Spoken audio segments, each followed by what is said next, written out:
তারা যদি আমাকে না যেতে চায় তাহলে দরকার হয় ট্রেনে পেট্রোল ঢালায় আত্মজীবী। এই জন্য টিএসসিকে আমরা বারবার বলেছি আমাদের একটা লিখিতের জন্য যৌক্তিক দাবি সময় দেওয়ার জন্য কিভাবে শান্তিপূর্ণভাবে প্রধান উপদেষ্টার জন্য দাঁড়িয়ে করবে। আমি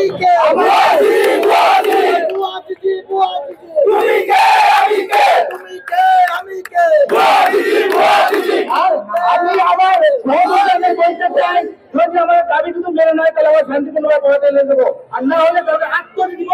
আমার লাশ যেন আমার পরিবারের না পেলে নয় আন্দোলন করে এবং তাদের যৌক্তিক দাবি যেন পূরণ করে দিতে পারে। অনেক দিন থেকে শান্তিপূর্ণভাবে আমরা 47 বিশেষ উত্তীর্ণ পরীক্ষার্থী আমরা গিয়ে আমাদের এই বিশেষের মাত্র 2 মাস সময় দিয়েছিল। তারপরেও টিএসসি একটি অরুটিনের একটা স্পেশাল বিশেষ দেওয়ার জন্য এখানে ম্যাক্সিমামলি 1 মাস 20 দিন কারো 40 দিন চলে গেছে। এই জন্য এখানে যারা প্রথম বিশেষ প্রিলিমিনারি পাস করেছে তারা গিয়ে মানে তাদের কোনো প্রিপারেশনই নিতে পারে নাই। এই জন্য টিএসসিকে আমরা বারবার বলেছি আমাদের একটা লিখিতের জন্য যৌক্তিক দাবি সময় দেওয়ার জন্য। শান্তিপূর্ণভাবে অনেকবার করার জন্য আমরা পুলিশের কাছে অনেকবার চেয়েছি, তারপর আমরা শান্তিপূর্ণ অবস্থানে আছি।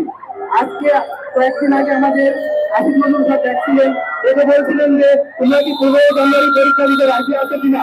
আমরা বলছিলাম ঠিক আছে স্যার, আমরা 15 জানুয়ারি পরীক্ষা দিব, তাহলে তোদের সিনিয়র করে যাও। তাহলে আমরা খাওয়া করে চলে গেছিলাম, কিন্তু তার 2 দিন পরে বলে গিয়েছিল না আমি পারবো না, আর এখন আমার হাতে কোনো ইয়ে নাই, যা করতে পারবে ওরা তো চেষ্টা করতে পারবে।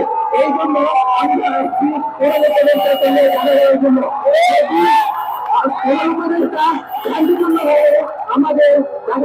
আমাদের এখানে প্রতিনিধিরা শান্তিপূর্ণভাবে প্রধান উপদেষ্টার জন্য দাঁড়িয়ে করবে এবং আমাদের সমস্ত সমস্যাটা তার কাছে খুলে বলবে এবং তিনি সেই অনুযায়ী আমাদের ঠিক দেখবে, আমরা পড়ালেখার টেবিলে তুলে দেবো।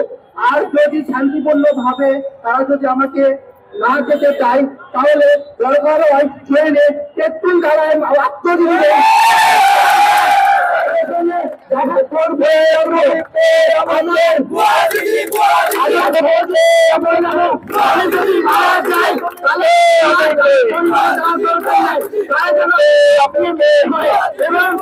যৌক্তিক দাবি যেন পালন করেই থাকে। আপনাদের বলবো সবসময় আমাদের পাশে থাকবেন, সবসময় আমাদের সঙ্গে ছিলেন, আশা করি সবসময় আমাদের সঙ্গে থাকবেন এবং আমাদের সবকিছুর পাশে থাকবেন।